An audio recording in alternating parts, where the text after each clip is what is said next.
ایک مرتبہ حضرت خضر علیہ السلام دریا کے کنارے بیٹھے تھے۔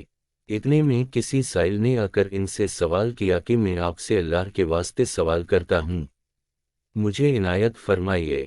یہ سن کر حضرت خضر علیہ السلام پر بے ہوشی طاری ہو گئی۔ جب کچھ ہوش ہوا تو فرمانے لگے، بھائی میں تو صرف اپنی جان اور مال کا مالک ہوں، تم نے مجھ سے اللہ کے واسطے سوال کیا ہے، لہٰذا میں اپنی جان اور ذات تمہارے حوالے کرتا ہوں، تم جس طرح چاہو اس کو استعمال میں لاؤ، بازار میں فروخت کر کے اس کی قیمت سے فائدہ اٹھاؤ۔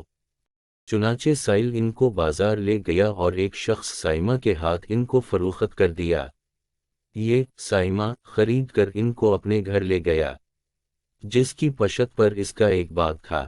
چنانچہ سائمہ نے حضرت خضر علیہ السلام کو ایک کدال دے کر کہا کہ سامنے والا پہاڑ جو 3 مربع میل رقبے میں واقع تھا، اس کی مٹی کاٹ کاٹ کر باغ میں ڈال دو۔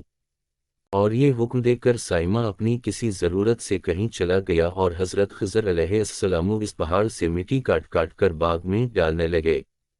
جب سائمہ گھر واپس آیا تو اس نے گھر والوں سے دریافت کیا کہ تم نے غلام کو کھانا بھی کھلایا یا نہیں؟ گھر والوں نے جواب دیا کہ ہمیں معلوم ہی نہیں غلام کہاں ہے۔